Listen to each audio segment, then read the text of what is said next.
하나님의 말씀 사무엘하 19장 1절입니다. 사무엘하 19장 1절.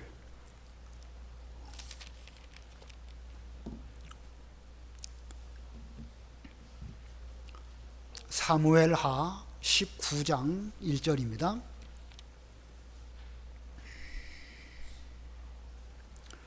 어떤 사람이 요압에게 아뢰되 왕이 압살롬을 위하여 울며 슬퍼하시나이다 하니 왕이 그 아들을 위하여 슬퍼한다 함이 그날의 백성들에게 들림에 그날의 승리가 모든 백성에게 슬픔이 된지라. 그날의 백성들이 싸움에 쫓겨 부끄러워 도망함같이 가만히 성읍으로 들어가니라. 왕이 그의 얼굴을 가리고 큰 소리로 부르되 내 아들 압살롬아 압살롬아 내 아들아 내 아들아 하니 요압이 집에 들어가 왕께 말씀드리되 왕께서 오늘 왕의 생명과 왕의 자녀의 생명과 처첩과 비빈들의 생명을 구원한 모든 부하들의 얼굴을 부끄럽게 하시니 이는 왕께서 미워하는 자는 사랑하시며 사랑하는 자는 미워하시고 오늘 지휘관들과 부하들을 멸시하심을 나타내심이라.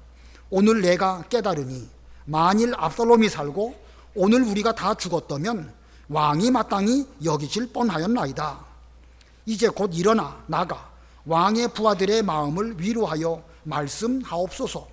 내가 여호와를 두고 맹세하옵나니 왕이 만일 나가지 아니하시면 오늘 밤에 한 사람도 왕과 함께 머물지 아니할지라.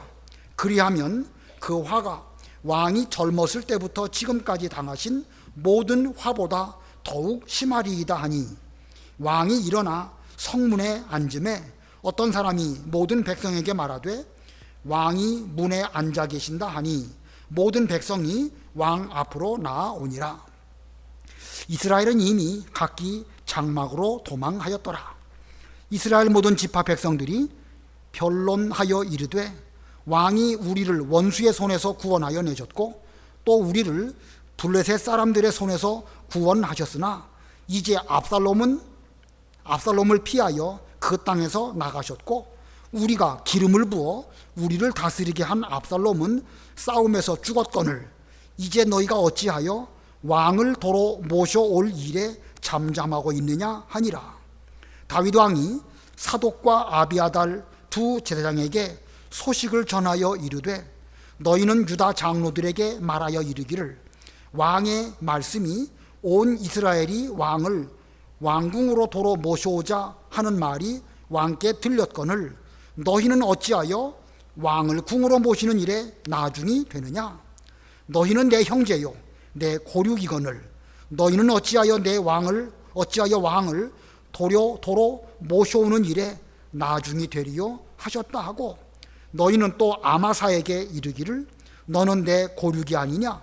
내가 요압을 이어서 항상 내 앞에서 지휘관이 되지 아니하면 하나님이 내게 벌 위에 벌을 내리시기를 바라노라 하셨다 하라 하여 모든 유다 사람들의 마음을 하나같이 기울게 하며 그들이 왕께 전가를 보내어 이르되 당신께서는 모든 부하들과 더불어 돌아오소서 한지라.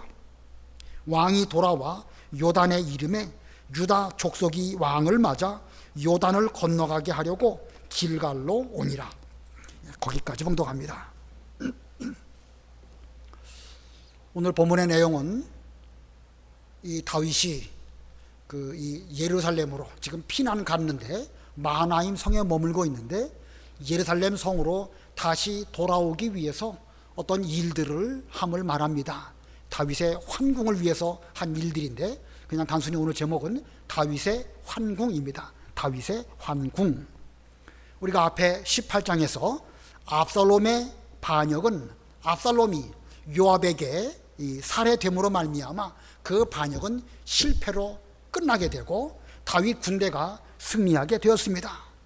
이제 19장에서 요단강 동쪽에 있는 성 마하나임에 피난을 온 다윗이 다시 예루살렘으로 돌아가는 내용이 19장 전체의 내용인데 이 환궁을 하는데 환궁함에 있어서 이 본문의 내용은 단순하게 보일 수도 있습니다.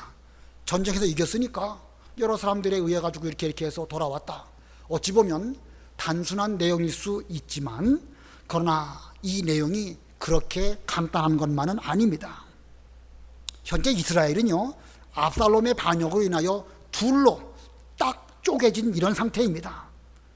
이스라엘의 내전으로 인하여 외적으로도 둘로 쪼개져서 상처를 많이 입었지만 내면적으로도 압살롬 편, 다윗 편 나눠져 있습니다.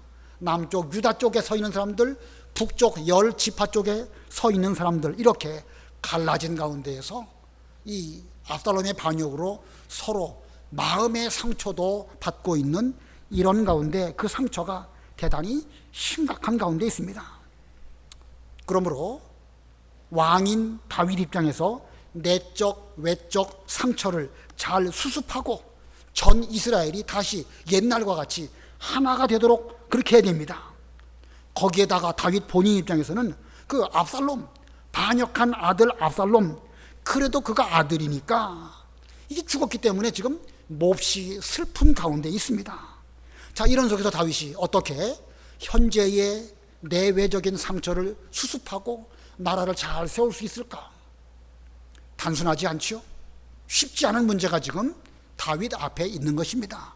압살롬의 반역은 수습됐다 할지라도 나라를 다시 상처 이전에처럼 원상 복귀하는 일은 만만한 일이 아니라는 것입니다.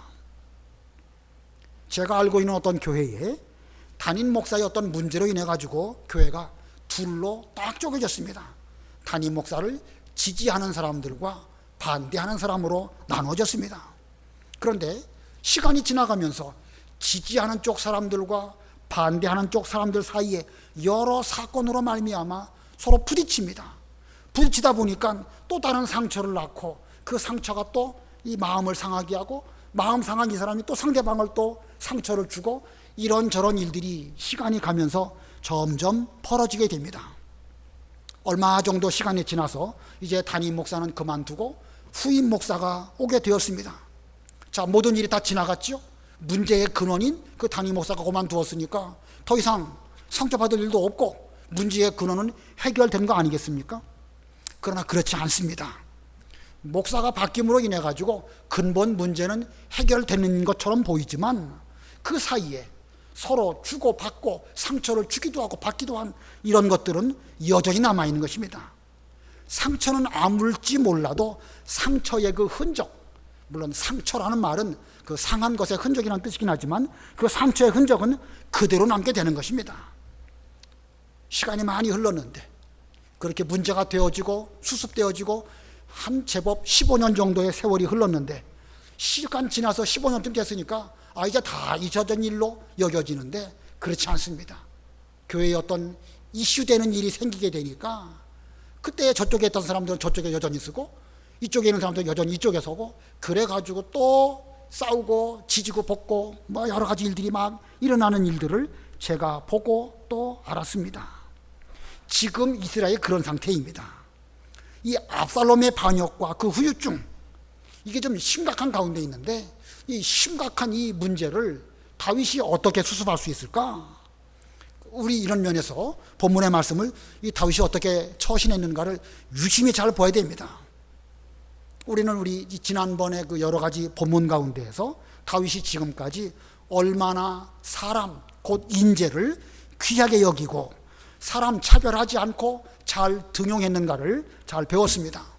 우리가 지난번 다윗이 피난 갈 때에 가드 사람 이때, 이 가드 사람이 어느 사람인지 분명하지가 않습니다. 가드라는 지역은 블레셋에 있는 도시 이름인데 그 가드 사람이 어떻게 해서 다윗과 함께 있게 되었을까?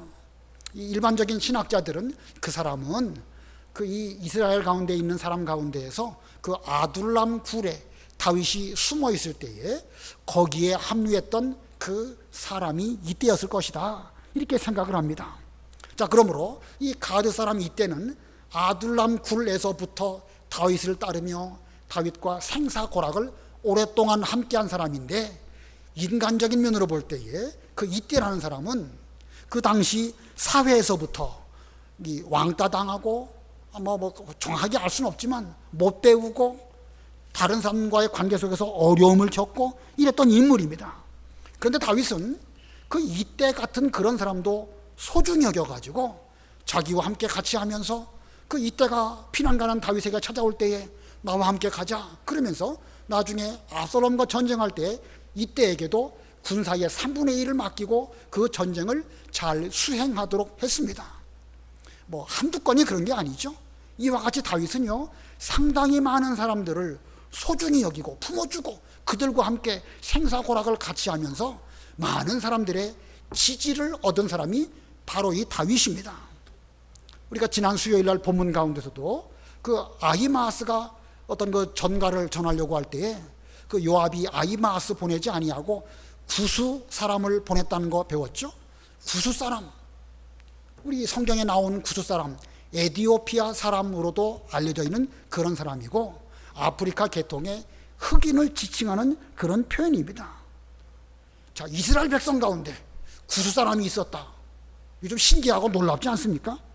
이 히브리 민족은 셈 계통의 사람들인데 그 가운데 흑인이 함께 섞여 있었다.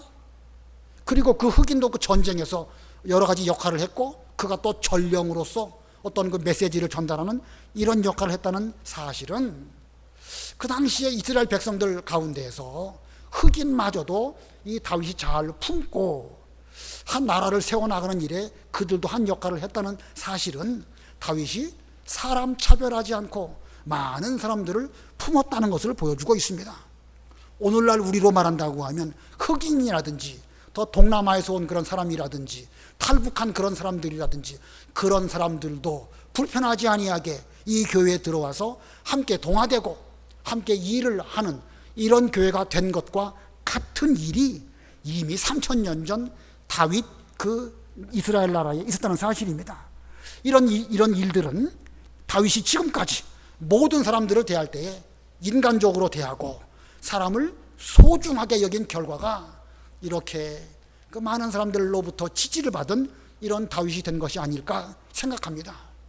우리는 다윗을 말할 때 성군 다윗이라고 말합니다. 물론 거기에 성군이라는 의미는 하나님을 지극히 잘 섬긴 그런 거룩한 왕이었다 이런 뜻이긴 하지만 그 말씀 속에는 인간적으로 볼 때에도 많은 사람들을 잘 품어주고 따뜻하게 대해준 그런 임금이었다 그런 뜻으로 성군이라고 하는 것입니다. 자, 그런데 그런 다윗이 다스리는 이스라엘이 그 압살롬의 내전으로 말미암아 완전히 두 쪽으로 갈라질 뿐만 아니라 많은 사람들의 마음에 상처를 입은 이런 상태입니다. 이런 속에서 다윗이 지금 예루살렘으로 환궁해야 됩니다. 어떻게 다윗이 이 난국을 헤쳐나갔을까? 그런 관점에서 본문을 오늘 두 가지 대지로 나누어서 배워보도록 하겠습니다. 첫 번째는요, 요압의 충고를 수용했습니다. 다윗은 그 요압이라고 하는 인물의 충고 잘 받아들이고 그 요압의 말이 부분적으로 맞지만 부분적으로 틀리는데 그것을 따지지 않고 잘 수용한 이런 다윗의 심성을 본문에서 발견하게 됩니다. 우리가 지금까지 배웠듯이 요압은 상수리 나무에 매달려서 있었던 그 요압 압살롬의 심장을 향하여 창을 꽂았던 그런 사람입니다. 이 사건으로 압살롬은 죽게 되었고 압살롬을 따랐던 그 사람들은 뿔뿔이 다 흩어졌습니다. 이 전쟁에서 승리한 요압은 이 승전 소식을 마하나임 성에 피하여 있는 성문 사이에서 기다리고 있는 다윗에게 전령을 보내서 알게 하였습니다. 자, 다윗은 이 전쟁에 승리한 그것보다도 자기 아들 젊은 압살롬이 잘 있는가 거기에만 온통 관심을 가지고 있었죠. 그래서 다윗은 압살롬이 죽었습니다 라고 하는 말을 듣게 되었을 때에 내 아들 압살롬아, 내 아들 압살롬아 하면서 몹시 슬퍼했습니다.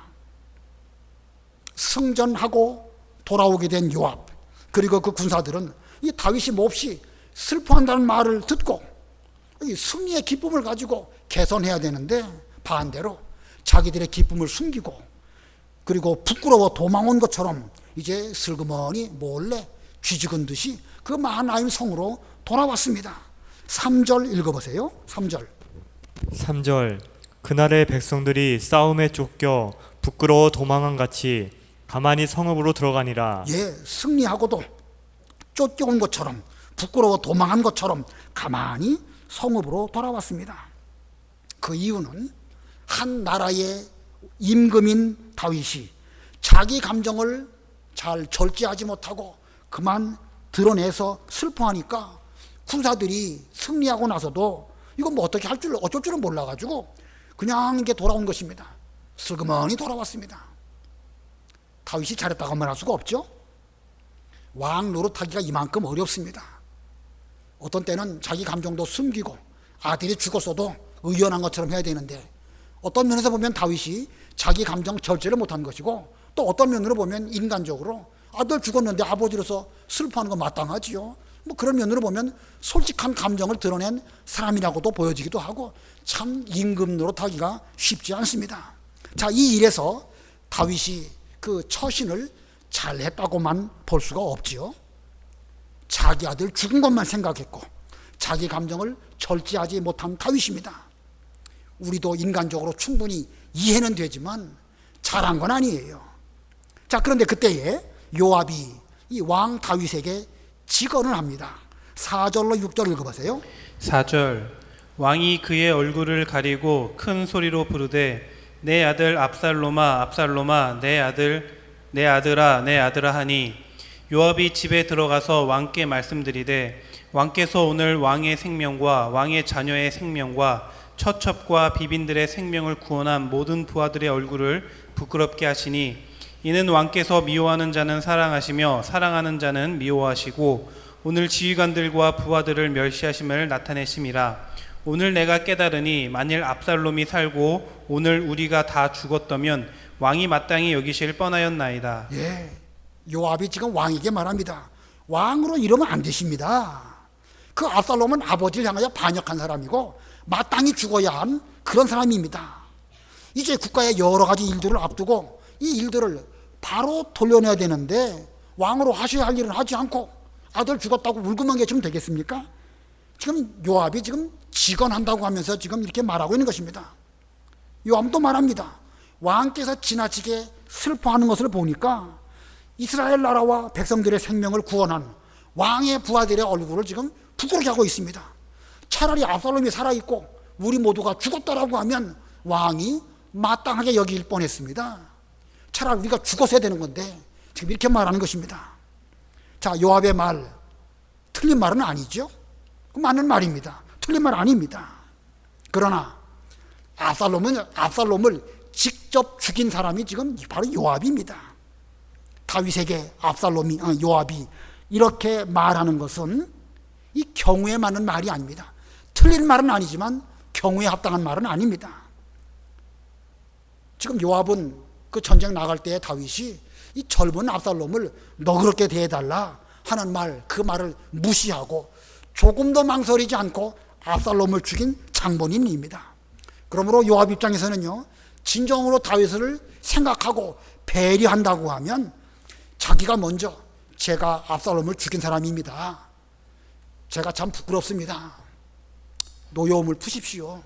저도 뭐 잘하느라고 하긴 했는데 죽일 수도 없고 안 죽일 수도 없어서 뭐 제가 어쩔 수 없이 했습니다. 뭔가 좀 그렇게 말하면서 지금 슬퍼하는 다윗의 심정을 잘 좀 이해해주고 다독거려주고 좀 그랬어야 인간적인데 지금 이 요압은 그렇지 않습니다.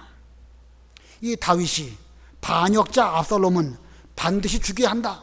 다윗이 모를 리가 없습니다. 다윗이 정치인으로서 왕으로서 왜 그걸 모르겠습니까?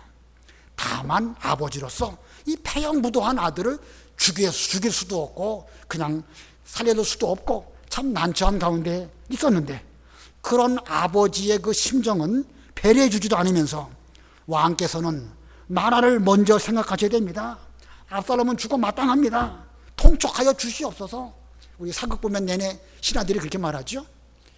왕 앞에 죽여주시옵소서, 통촉하여 주시옵소서. 입에 발린 말하는 것과 다를 바가 없는 요압의 말입니다.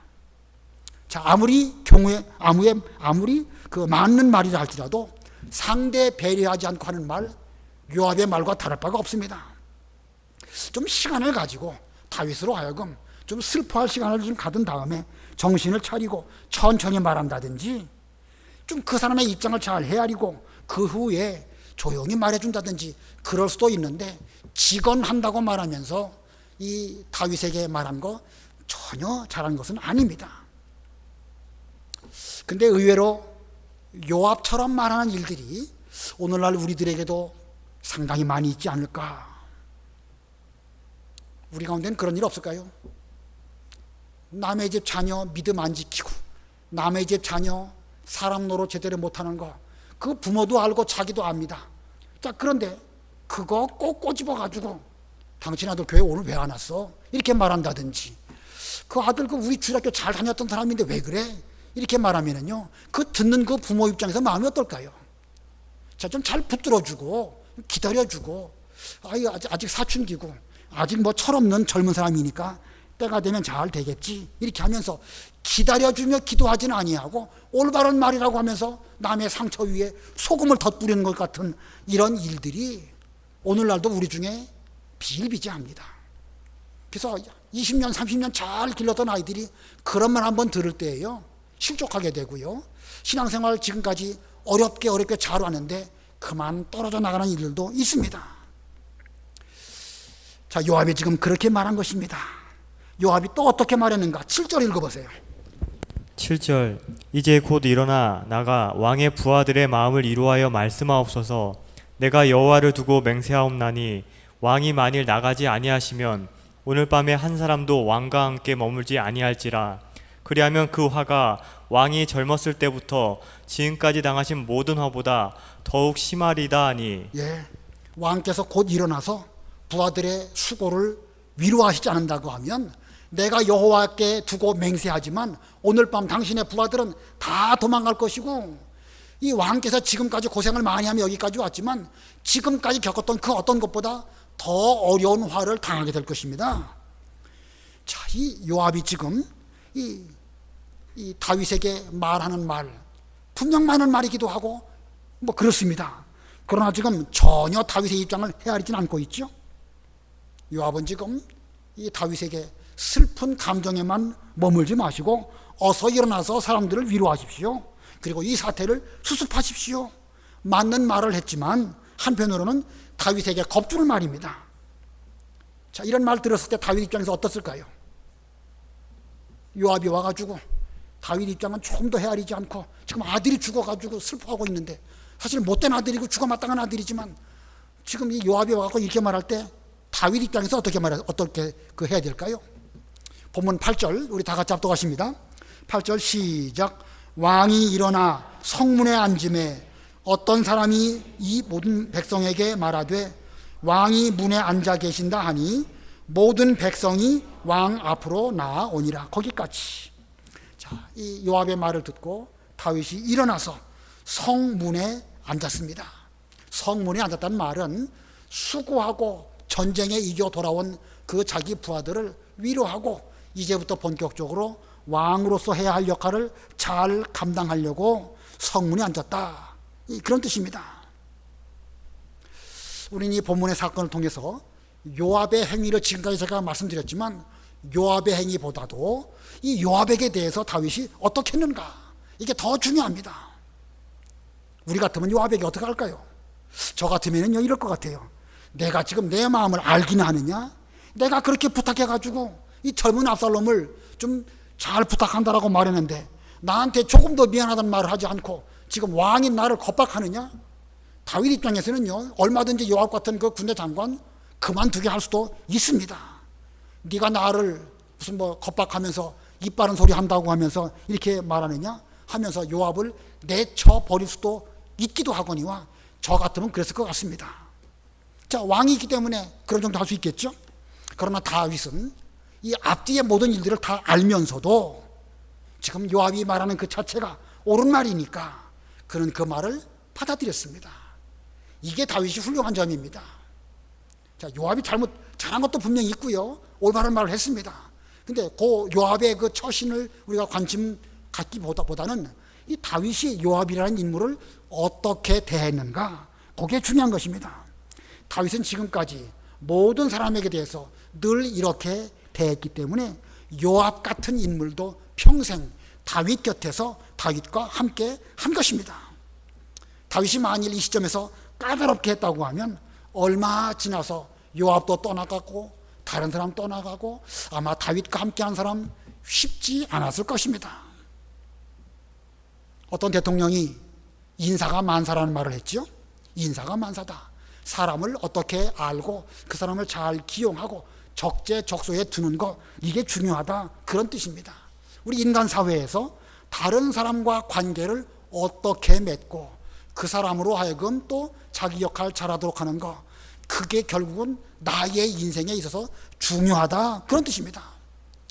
교회도 마찬가지고 지금 이스라엘 나라가 지금까지 여러 어려운 가운데서 든든하게 세워질 수 있었던 것은 다윗이 사람들을 그와 같이 적재적소에 적절한 사람을 잘 썼기 때문에 그런 것입니다. 자, 그러므로 우리는 이 다윗의 심정과 다윗의 인사 정책을 잘 배우고 우리도 오늘날 좀 인간미가 있는 사람을 잘 붙들어 그래서 길러내는 이런 우리가 된다고 하면 우리도 신앙이 성장하게 될 것이고 우리 교회에서 훌륭한 인물들을 잘 배출할 수 있게 될 것입니다. 어려운 일이 닥친다 할지라도 점점 사람을 길러내는 그런 교회가 될 수 있을 것입니다. 적어도 사람을 잃어버리는 교회가 되지는 않을 것입니다. 아무쪼록 우리는 이 요압 같은 사람 되지 말고 좀 다윗처럼 다른 사람을 잘 배려하고 붙들어주고, 그래서 이 교회 내에 여러 사람을 길러내고 잃어버리는 일이 없는 이런 교회가 되어야 할 것입니다. 두 번째로 이 다윗이 황궁을 위해서 한 일의 두 번째는 백성들의 마음을 수습한 것입니다. 백성들의 마음을 수습했다. 지금 다윗의 마음이 많이 힘들지요. 다윗이 힘들지만요, 백성들의 마음도 그에 못지않게 힘듭니다. 이 압살롬을 따르던 그 백성들이, 이스라엘 사람들이 그 전쟁에서 패하고 다 각각 자기 짐으로 도망갔습니다. 도망갔으니까 그들의 마음이 어떨까요? 힘들겠지요. 아, 이제 다윗 왕이 우리에게 보복하면 어떡할까? 이거 여간 노심초사하지 않았을 것입니다. 그래서 그들은 모여서 앞으로의 대책을 어떻게 할까 하면서 대책을 세우려고 모였습니다. 8절 하반절부터 10절까지 읽어보세요. 8절 하반절. 이스라엘은 이미 각기 장막으로 도망하였더라. 이스라엘 모든 지파 백성들이 변론하여 이르되 왕이 우리를 원수의 손에서 구원하여 내셨고 또 우리를 블레셋 사람들의 손에서 구원하셨으나 이제 압살롬을 피하여 그 땅에서 나가셨고 우리가 기름을 부어 우리를 다스리게 한 압살롬은 싸움에서 죽었거늘 이제 너희가 어찌하여 왕을 도로 모셔올 일에 잠잠하고 있느냐 하니라. 예. 자, 이 백성들이 이 전쟁에 나간 것은 압살롬의 충동 때문에 그렇습니다. 앞에서 배웠지만 압살롬은 왕의 마음을 자기에게로 이렇게 오도록 백성들의 마음을 도적질해 간 그런 도둑놈 같은 사람입니다. 거기에 속아가지고 이 전쟁에 나간 거거든요. 근데 지금 이 시점에서 전쟁에 패하고 돌아와서 가만히 생각을 해보니까 옛날에 다윗이 이 나라를 구원하고 원수들에게로부터 이스라엘을 구원했고 우리를 구원했고 또 블레셋으로부터도 우리를 구원했고 그 왕이 지금 피난 가가지고 마하나임에 가 있고 압살롬은 죽었는데 앞으로 대책이 무엇이냐? 빨리 다윗 왕을 다시 모셔와서 우리의 왕으로 잘 세우는 것이 옳지 않겠느냐? 우리가 지금 이렇게 가만히 있을 때가 아니다, 이렇게 말했습니다. 자, 다윗이 이스라엘을 이렇게 수고 많이 했으니까 다윗을 다시 모셔오는 것이 마땅하다, 이렇게 말하고 있습니다. 그러나 선뜻 이스라엘 백성들 가운데서 선뜻 나서가지고 아무도 나서지 못하는 것은 자기들이 한 짓을 볼 때에 부끄러운 일이거든요. 이스라엘을 구원하고 골리앗 같은 사람들에게로부터 나라를 구원하는 이 사람을 자기들이 내치고 그 못된 압살롬을 왕으로 세웠으니 얼마나 부끄럽습니까? 다시 다윗 왕을 모셔오기에 너무너무 창피해서 아무도 선뜻 나서지 못하는 이런 가운데 있었습니다. 자, 이런 분위기 속에서 이 유다 지파에 속한 장로들은 더 난처합니다. 북쪽 이스라엘 10지파도 난처하지만 남쪽 유다 지파의 장로들도 더 난처합니다. 왜 그러냐면 그 압살롬이 그 남쪽 유다에 가가지고 헤브론에서 반역을 일으켰죠. 그 반역을 일으킬 때에 그 유다 지파 장로들이 거기에 동참을 했거든요. 자, 그러니까 그들도 이러지도 못하고 저러지도 못하는 이런 가운데 있었습니다. 자, 이런 상황에서 다윗이 그냥 예루살렘으로 환궁한다고 하면 물론 얼마든지 나라를 잘 돌아온 뒤로도 뭐 무력으로 한다든지 강압적으로 한다든지 하면 나라 잘 세울 수도 있겠죠.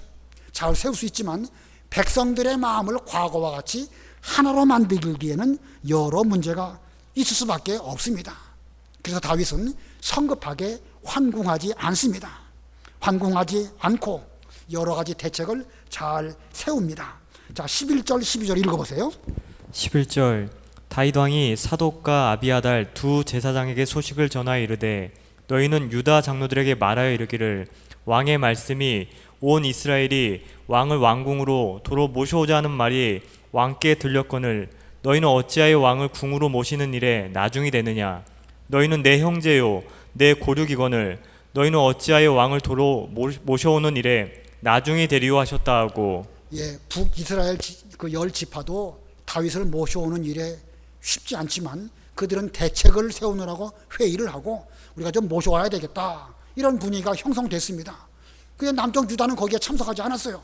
그러니까 다윗이 볼 때에 이래 가지고는 나라가 하나가 되지 않겠거든요. 그래서 이제 그 사독과 아비아달에게 통해 가지고 자신의 뜻을 그들에게 말합니다. 다윗 왕이 뭐라고 말하냐면 너희들과 다윗은 형제고 고륙 지친이 아니냐. 지금 북열 지파는 다윗 왕을 모셔오자고 이렇게 회의를 했는데 너희들이 이 일에 가만히 있다가 나중에 그냥 겨우 밥숟가락이나 얹으려고 하는 이런 식으로 한다고 하면 그게 형제에 대한 고륙 지친에 대한 올바른 처신이 아니지 않느냐. 너희들도 좀 그러지 말고 앞장서기를 바라는 것이 다윗 왕의 뜻이다 이렇게 말을 한 것입니다. 자, 이거 보면은요 유다의 장로들이 지금 선뜻 이 일에 나서지 못하는 어려운 가운데 있었을 때에 다윗이 먼저 그들에게 손을 내민 것입니다. 나는 너희가 비록 압살롬을 따라가지고 이 전쟁을 일으킨 그런 사람이라 할지라도 우리는 본래 한 형제고 한 지파고 한 고륙지친 아니냐. 앞으로 우리가 하나 돼가지고 유다 지파와 이스라엘 나라를 잘 세워야 되는데 너희들이 나 왕으로 다시 세우는 이 일에 뒤로 쓱 빠져나간다고 하면 이게 뭐 형제고 이게 무슨 고륙지친이냐. 너희들 먼저 나와서 나를 잘 영접해 주길 바란다. 다윗이 지금 먼저 그들에게 손을 내민 것입니다. 자, 이 다윗 참 잘했죠. 그러면서 또 이 압살롬 군대의 군대 장관이었던 아마사에게도 역시 손을 내밉니다. 본문 13절 읽어보세요. 너희는 또 아마사에게 이르기를 너는 내 골육이 아니냐. 내가 요압을 이어서 항상 내 앞에서 지휘관이 되지 아니하면 하나님이 내게 벌 위에 벌을 내리시기를 바라노라 하셨다 하라 하여. 예, 이 압살롬이 반란을 일으킬 때 아마사를 군대 장관으로 세워가지고 이 전쟁을 했습니다. 일반 사람 같으면요 그 밑에 있는 부하들은 다 받아준다 할지라도 이 전쟁의 어떤 상징적인 의미로 책임을 누구에게 묻는다고 하면 압살롬은 이미 죽었으니까 군대 장관인 그 아마사를 처단함으로 인해 가지고 전범 처단하는 것처럼 하여서 명분을 위해서라도 그렇게 할 수 있습니다. 그렇게 하면 다윗도 체면도 서고 뭐 여러 가지 면에서 명분을 가지고 지금 돌아올 수 있는 이런 상황인데 다윗은 그와 같은 아마사에게까지도 손을 내밀고 너는 내 형제고 고륙이 아니냐. 앞으로 너는 요압의 뒤를 이어서 이스라엘 나라에 중요한 역할을 할 그런 사람이다. 네가 한동안 압살롬을 따르면서 나에게 대하여 반역을 했지만 나는 여전히 너를 형제로 여기고 고륙지친으로 여긴다. 너무 걱정하지 말고 앞장서서 나와가지고 나와 함께 앞으로 이 나라를 위해서 수고합시다. 지금 다윗이 그렇게 이 아마사에게도 손을 내미는 것입니다. 자, 다윗이 참 잘했죠. 열 지파 기다렸고 유다 장로들에게도 잘 동참하도록 그렇게 유도했고 아마사도 너무 두려워하지 않도록 잘 위로하는 가운데에서 앞으로 지금까지는 힘들게 여기까지 왔지만 앞으로 이 나라를 위해서 함께 수고하자 이렇게 말했습니다. 그랬더니 그 결과가 무엇일까? 14절 15절 우리 다 같이 합독합니다. 14, 15 시작. 모든 유다 사람들이 마음을 하나같이 기울게 하며 그들이 왕께 전가를 보내어 이르되 당신께서 모든 부하들과 더불어 돌아오소서 한지라. 왕이 돌아와 요단에 이름에 유다 족속이 왕을 맞아 요단을 건너가게 하려고 길갈로 오니라. 자, 다윗이 이렇게 유다 사람들의 마음을 잘 위로하고 함께 하나가 되자. 우리 쪼개지지 말고 앞으로 나라를 위해서, 하나님의 일을 위해서 하나가 되자. 이렇게 전가를 보내니까 그 모든 유다 사람들이 마음이 하나가 되어가지고 다윗을 왕으로 모셔드리기 위해서 요단강으로 나오고 아마사도 나오고 이렇게 다 나와가지고 그 자리에 모여서 마중을 나왔습니다. 자, 이 분열된 이스라엘을 하나로 수습하기 위해서 다윗이 얼마나 기다리고 얼마나 노력하고 얼마나 마음을 열고 따뜻하게 그들을 다 영접했는지 알 수가 있죠. 이 다윗이 왕 위에 다시 올라가서 나라가 튼튼하게 된 계기가 바로 여기에 있는 것입니다. 다윗이 이렇게 했기 때문에 그는 훌륭한 왕이 되었던 것입니다. 다 잘된 건 아니에요. 그러나 다 잘된 건 아닙니다. 이제 그 뒤에 가면, 이제 여기 사무엘하 19장 뒷부분에 가면 유다 지파의 장로들이 먼저 나와가지고 다윗을 영접하니까 그 이스라엘 북쪽 열 지파의 그 사람들이 좀 서운했습니다. 서운하고 다윗 왕은 너희들이 왜 우리보다 먼저 와갖고 다윗을 영접하느냐 하면서 상당히 서운하게 여겼던 그런 일들이 있게 되고, 20장 가면 이 세마라고 하는 불량배가 다시 또 반란을 일으켜가지고 이스라엘 나라가 어렵게 되는 그런 계기가 되기도 합니다. 자, 이렇게 역사적으로 볼 때에 이 유다 지파하고 북쪽 열 지파하고 상당히 불안한 관계가 오랫동안 지속이 됩니다. 이 사사기에도 보면 그 12지파가 가나안 땅에 들어가서 정착하게 되는데요, 그때부터 남쪽 유다와 북쪽 10지파 사이에는 뭔가 모를 그 지방색, 이런 것 때문에 이 나누어진 그런 일이 있었는데, 이제 이런 일들이 다윗이 왕 위에서 물러나고 솔로몬이 물러나고 르호보암 때에 둘로 쪼개지게 됩니다. 결국은 쪼개지게 됩니다. 그러나 이 다윗 왕 때에도 쪼개질 수도 있었지만 다윗이 이렇게 유다 사람들이며 북쪽 열지파며 잘 수습하고 하나가 되려고 노력한 이런 수고로 말미암아 쪼개질 수 있었던 다윗 시대에 쪼개지지 아니한 것은 다윗이 이만큼 노력했기 때문에 그런 것입니다. 이와 똑같은 일들이요, 인간 사회에는요 늘 상존합니다. 오늘날 우리가 다윗의 이와 같은 모습을 잘 살펴보고 우리도 다윗처럼 마음을 열고 하나가 되려고 하고 상대방 입장 배려하고 그래가지고 예수님의 마음으로 하나가 되고 이렇게 하지 않는다고 하면 인간 사회는, 지상에 있는 교회는 쪼개질 위험성이 늘 있을 수밖에 없습니다. 자, 그러므로 오늘날 우리가 하나님의 교회를 쪼개는 장본인이 되지 말고 다윗처럼 하나가 되도록 노력하는 이런 우리가 되어야 됩니다. 교회가 하나 되도록 노력하는 이런 우리가 되어야 됩니다. 어렵죠? 쉽지 않습니다. 다윗이 이렇게 했다고 하지만 쉬운 건 아니에요. 그러나 어려운 일이긴 하지만 그렇다고 해서 그렇게 어려운 것도 아닙니다. 그게 뭐냐면 상대방 배려하고 그 입장 헤아려주고 기다려주고 그리고 상대방에게 내가 먼저 손을 내밀고 이렇게 하는 일인데, 이게 쉬우면서도 어렵고 어려우면서도 쉽고 또 그러면서도 반드시 해야 할 이런 문제인 것입니다. 아무쪼록 우리 모두가 다윗과 같은 그런 마음으로 서로가 서로에게 마음을 열고 잘 영접함으로 따뜻한 교회가 되도록 한다고 하면, 우리 당대에는 물론 앞으로 쪼개지기를 기다려서 이런 말 하는 거 아니에요. 항상 위험한 일들이 상존하지만 우리가 잘 이런 마음가짐으로 한다고 하면 우리 교회가 계속해서 안전하게 사탄 마귀가 틈타지 못하는 이런 하나님의 나라가 될 것입니다. 이런 교회를 잘 세우시는 저도 되기를 원하고 여러분도 다 그렇게 되시기를 바랍니다. 기도하시겠습니다.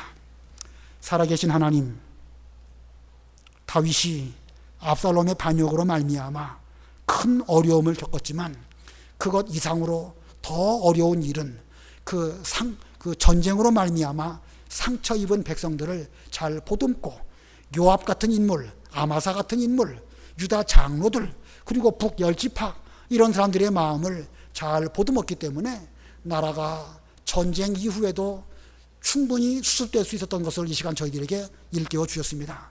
하나님, 이 일이 쉽지 아니하지만 우리는 반드시 이와 같이 해야 할 본분과 의무와 책임이 하나님 앞에 있습니다.